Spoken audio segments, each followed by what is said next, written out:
Hey everybody, this is a quick video. In case you have a Sony CMT-X3CD Stereo system and you need to do a hard reset to the factory default settings on it.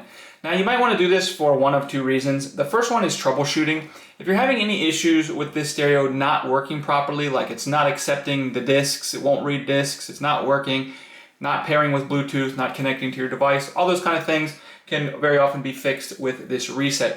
Now, the second reason that you might want to do this, and you'll need to do this either way, is if you just want to wipe everything off of it and set it up like it's a new device, all your pairing history, everything like that, this will restore it to the way it was when it came out of the box. And it's really easy to do. All we need to do is, first of all, it needs to be turned on for this to work. So we come over here and turn it on if it's not turned on already.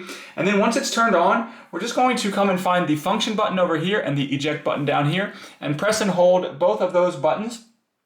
And just keep holding them until on the display it pops up with the word reset, at which point we can let go and it will finish its reset and we can go ahead and set it up as a new device.